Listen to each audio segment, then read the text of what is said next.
Welcome to This Week in East Brunswick. This week, children of all ages celebrated the birthday of Dr. Seuss for National Read Across America Day on Monday. A webbed-footed celebrity waddled his way to Warnsdorfer School. And the Friends of the Library's 24th annual book sale is just around the corner. All of these stories and more are coming up next, including an interview with Congressman Mike Pappas by Just Kidding reporter Jillian Angeline, and a review of Monday's council meeting. But first, here's a rundown of next week's programming on Channel 8. Monday morning, keep it active with Lenore Kulik at 10 a.m. That's on Look Great, Feel Great. And stories about hats and who wears them follows at 10:30. Monday night, tune in at 8 o'clock for the live Township Council meeting originating from the municipal courtroom. Tuesday evening, Frank Knoppenberger, the Director of Athletics at East Brunswick Schools, is Phil Hill's guest on Sports Talk. That's at 7 o'clock. Wednesday evening, join host Dolly Vasta for a new edition of For Art's Sake at 7:30. And at 8 o'clock on Wednesday, The Arts features the Unlimited Potential Theater Company of New Jersey. Thursday evening brings another edition of This Week in East Brunswick at 7 and at 8 o'clock. Saturday's schedule begins at 9:30 a.m. and includes a complete rundown of the week's programs. In between programs and throughout the day, watch the Channel 8 Community Bulletin Board for announcements of community events. Hi, I'm Amy Fisher, and I'm at Lawrenceburg School today with Trish LaDuca, who's the reading specialist here, and Mel Benjamin, who's the chairman of the East Brunswick Education Foundation. Trish, today is Dr. Seuss's birthday, and you have a myriad of activities planned. Could you tell us about them?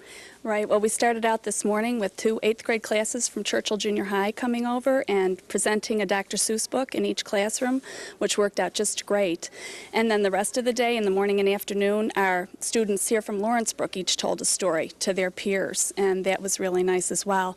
A birthday party by each room parent in each classroom, and we're ending now with guest readers. And this all was funded by? A grant from the East Brunswick Education Foundation. They provided money for books, Dr. Seuss books for each classroom library.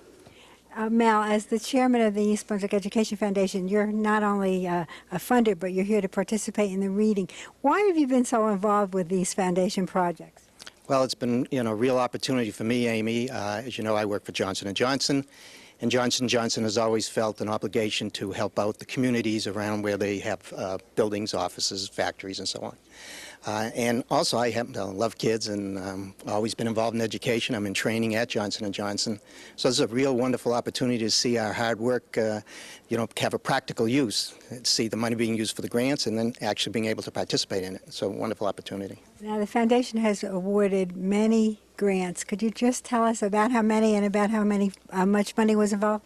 Yeah, let's see. We're count now is well over 50 in grants. I believe we're approaching $100,000, in fact, on grants by the end of this fiscal year. So we've come a long way. We started our first year with about a dozen grants worth $2,000 or $3,000. So we've really come a long way. And this is just in less than 5 years. That's right. Well, thanks a lot. Now we're going to go hear you read to the children. Answered Marco, and maybe you're right. I've been here 3 hours without one single bite. There might be no fish, but again, there might. 'Cause you never can tell what goes on down below. This pool might be bigger than you or I know. This might be a pool like I've read of in books, connected to one of those underground brooks. An underground river that starts here and flows right under the pasture. And then, well, who knows? It might go along down where no one can see, right under State Highway 203. Right under the wagons, right under the toes of Mrs. Ambrosio, who's hanging out clothes. It might keep on flowing, perhaps who can tell, right under the people in Sneeden's Hotel, right under the grass where they're playing croquet, then under the mountains and far, far away. Wow. This might be a river, now mightn't it be, connecting McGillicuddy's pool with the sea. Then maybe some fish might be swimming toward me. If such a thing could be, they certainly would be. Some very smart fellow might point out the way to the place where I'm fishing, and that's why I say, if I wait long enough, if I'm patient and cool, who knows what I'll catch in McGillicuddy's pool. I might catch a thin fish, I might catch a stout fish, I might catch a short or a long, long drawn-out fish. Any kind, any shape, any color or size. I might catch some fish that would open your eyes. I won't be surprised if a dogfish appears, complete with a collar and long floppy ears, woofing along, and perhaps he might chase a whole lot of catfish straight to this place. And the birthday celebration carried over to the library as Youth Services librarians Carol Phillips and Kristen Lewis, in Cat in the Hat costume, along with an audience of approximately 25 children, read from some of Dr. Seuss's best-loved stories. That's exciting. But where is Ralph? There is Ralph, and there is Benny's cake. Bad Ralph. Bad dog, Mama scolds. But Benny doesn't say a thing. He just cries. The telephone goes ring, ring. Hello, Papa, Mama says. An awful thing has happened. Ralph has eaten Benny's cake. Why, yes, of course.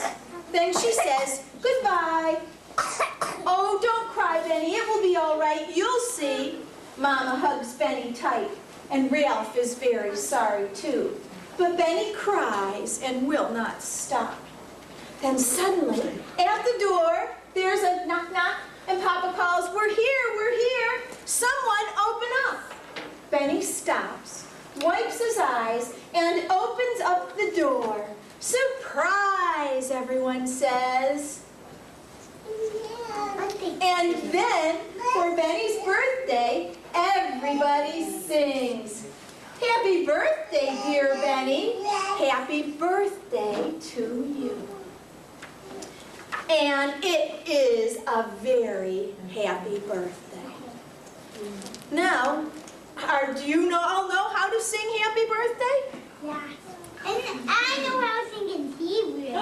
You know how to sing it in more than one way. Let's sing happy birthday because that gets everyone into the birthday spirit. And we'll sing happy birthday. Whom shall we sing happy birthday to? I think we should make it Dr. Seuss. Let's forget Benny, but Benny's good too. Next time we'll sing to him. Let's sing to Dr. Seuss. Happy birthday to you. Happy birthday to you. Happy birthday, dear Dr. Seuss. Happy birthday to you.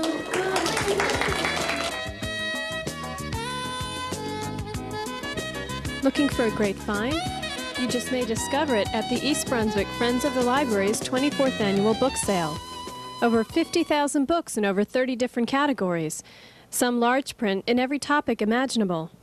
Video cassettes, audio books, computer software, CDs, video games, even collector's items, with new selections every day, all items at rock-bottom prices. Here's Chairwoman Willette Seibel with more. The sale benefits the library by paying for the little extras that they can't get from their budget. If you look in the children's sections, we have some games, we have computers, if you look around the library, you'll see plaques on shelving that the Friends have paid for.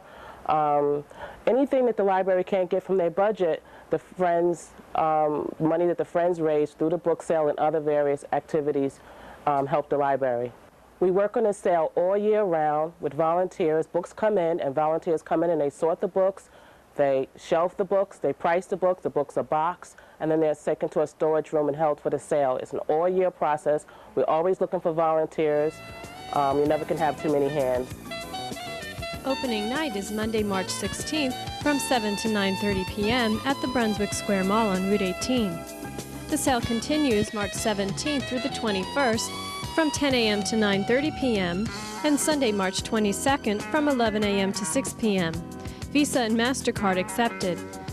$1 admission for the first night only, and Friends of the Library members are admitted free. And be sure to catch the lively fun of the library puppeteers at the free puppet shows on March 18th and 19th at 7 and 7:30 p.m. Come to the Friends of the Library's annual bargain book sale, and who knows, you may just find what you've been looking for.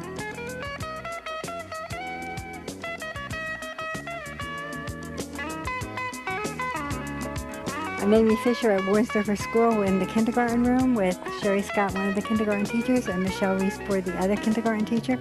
Now you're coming to the end of an exciting project that you've had. Could you tell us about it? Well, today the children are going to have the experience of a live penguin coming into the class. Every year we go to the Jenkinson Aquarium for our field trip. And last year while we were there, we had a fantastic guide who suggested that we bring the outreach program at the Jenkinson Aquarium into the classroom, particularly the penguin pointer one, because it was so fabulous, and the children absolutely love seeing the penguin. So Michelle and I applied for a grant through the East Brunswick Education Foundation, and we were given that money, so we were able to bring the program in, plus buy a lot of materials to prepare the children for the penguins' visit. Michelle, what have you been doing up until now to get ready for this visit? We've been learning about a lot of facts about the penguins, and if you take a look around the room, there's they made live, life little penguins. They made some penguins with writing on them. They learned a lot of facts about them, and I think one of the main things that they learned about is taking care of the environment so that penguins and other animals don't have to be endangered.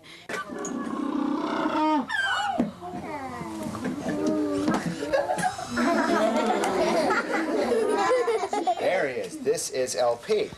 And there's one big reason how we could tell it's LP, because all the penguins we have at the aquarium look pretty much just like this. And you could see this blue band right on his wings. Everybody see that? Yeah. See that he's got a blue band right there? Well, that's kind of like his name tag. It tells us who he is. And it helps us tell apart from the rest of the penguins that we have at the aquarium. Now, we have what we call African black-footed penguins at our aquarium. African black-footed penguin tells us that he's got black feet, as you can see. Also, that he is from Africa. But when you think about Africa, sometimes you think of jungles and deserts and lions and tigers and giraffes and stuff like that.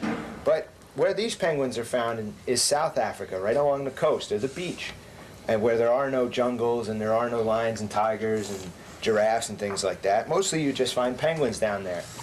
And it's not cold, believe it or not. There are penguins that live where it is very cold, and that is the South Pole and down around the South Pole. In South Africa, the air tends to be rather warm, and the water gets a little cold sometimes, but to keep them warm, they have these cool feathers on here. These feathers are really thick, and it helps keep them warm when they're in the cool water. The black-footed penguins, actually, if we put him down, Don't move, children. Put your bodies down. you can see LP stands about, 17 inches tall, and it weighs probably about 6 or 7 pounds.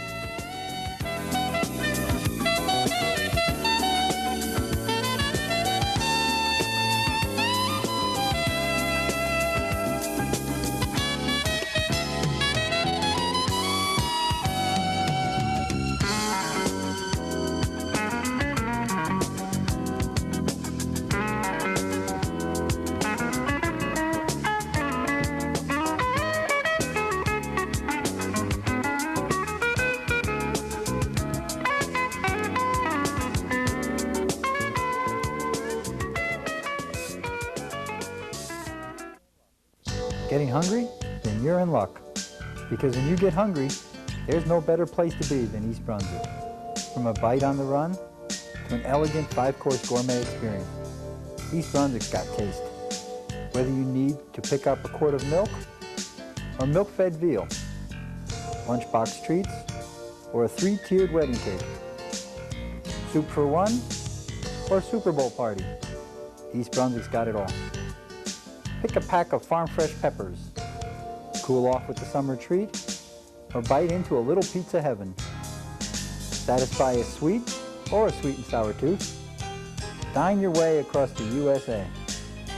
Head south of the border without leaving home. You can curry favor, salute a spicy General Tso, or imagine that you're in Tokyo. All with a little bit of soul.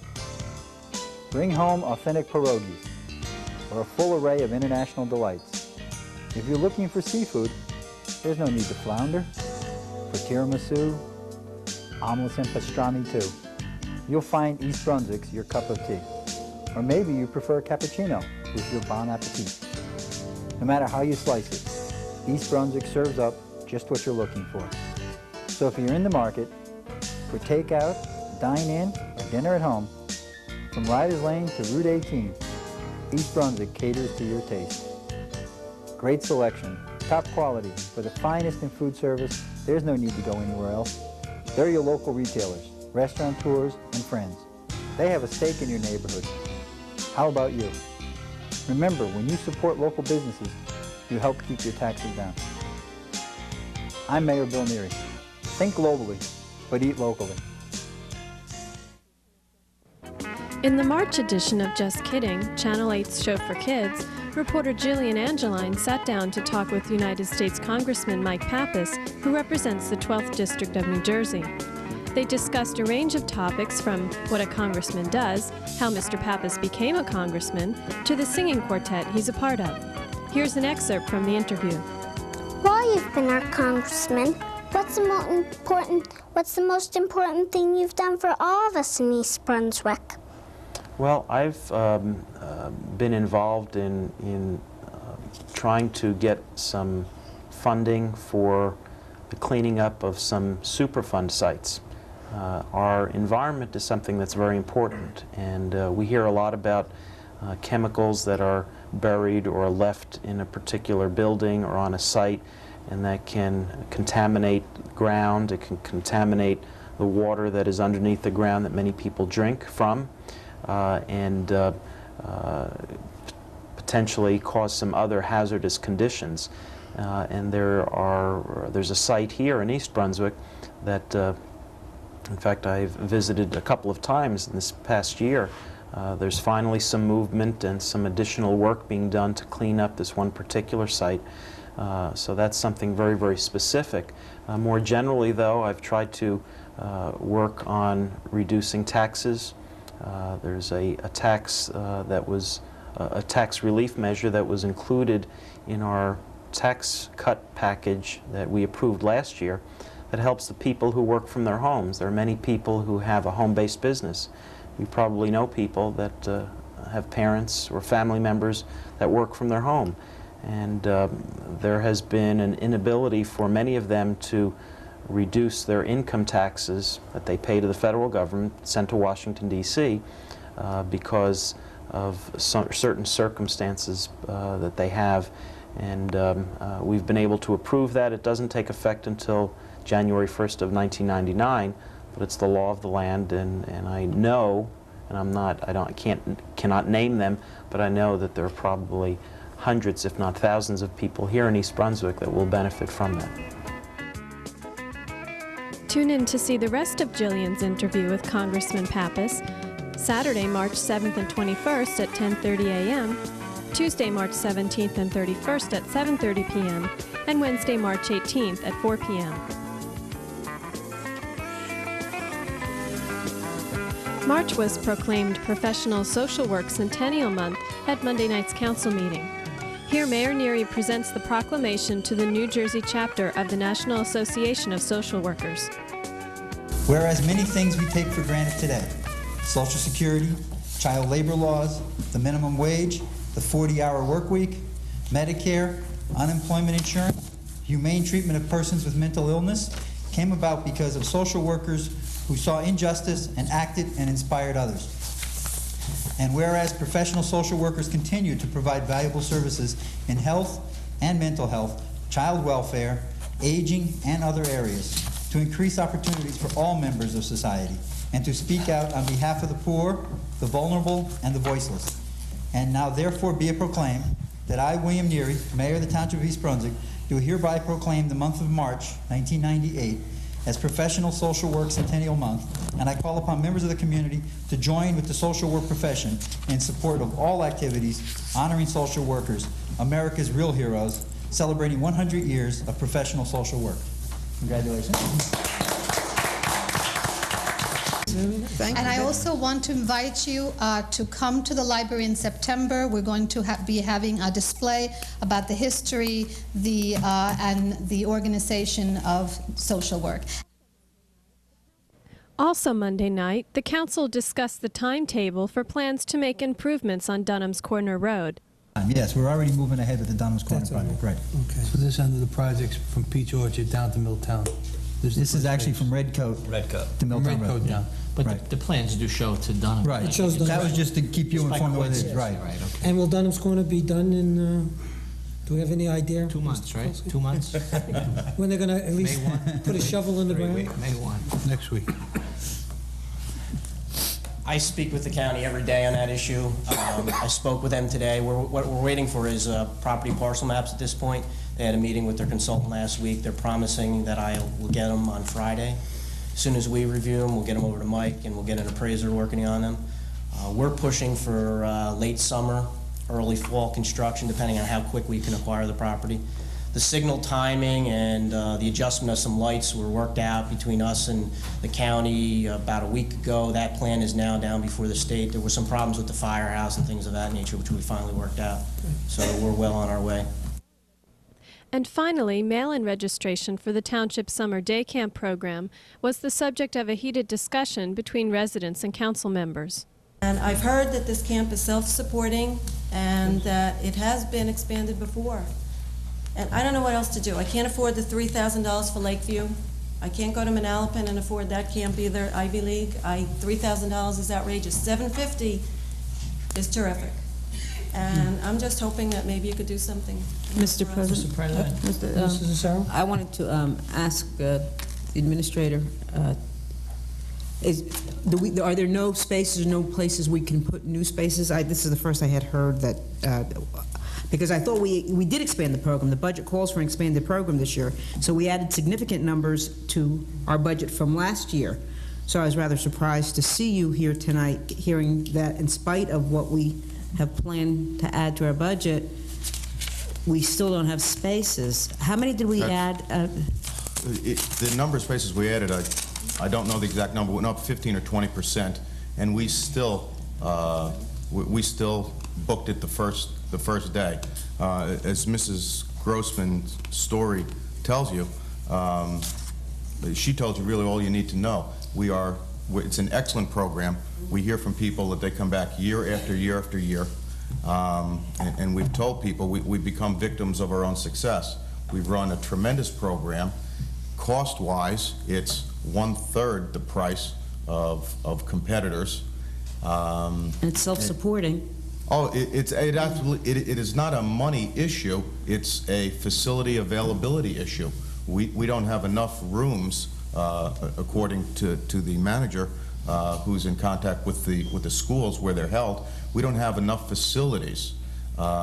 If I doubled it from 90 to 180, we'd fill it up. That is not the problem, and then you hire the staff accordingly, and it's self-sufficient. It's the facilities that we just don't have. I mean, the program is self-supporting, irregardless of where we hold it in the facilities. There's got to be a school or 2 schools that have room to allow these people to come in. So I think we would be remiss to allow these people to have to miss this program. I think that we should do whatever we have to do to get this done, and it shouldn't happen again next year. Mr. Clark? Yeah, I also want to agree with what Mr. Zanowski is saying. I don't want to hear any hardship stories from parents coming to a council meeting that they can't get their children into these programs. I just want to see it done. Whatever you got to do, that's your responsibility. You're going to administer the program, do it. Just do it. I don't want to hear about any complaints. Right. Get it done. I agree completely with the council, 100%. I agree that it'd be really nice to say, just do it. When we go to get the expansion of the programs and we have to get the additional facilities, something that's been growing exponentially every year to where we do not have the space, it's not because of lack of trying on the administration, and it's not because we're giving up now. We are certainly working on a daily basis to try and get more facilities. It's not something that we just throw our hands up in the air and say, I'm sorry to these people who want their kids in the program. We want their children in the program too. That's what I was told was said by a parent. A parent told me that administration said they couldn't do anything about it, and that was it. And that's not true, Mrs. Arnowski, because our phones have been ringing off the hook as much as your phone. And we have spoken to people for, well, my phone was ringing off the hook on the weekend, and it was certainly ringing the last 2 days. I mean, it's all day today. Mr. White and I are on the phone talking to people. We know the problem. We know what happened. We haven't given up on trying to get more facilities. It's just you know, from a legislative view, it's very easy to say just do it. From administrative point of view, it's a little bit more difficult. And it's not because we haven't tried, it's not because we're giving up. We're going to continue to work on it. We have your name, we'll be in touch with you, we'll tell you exactly the problems and tell you exactly what we can do.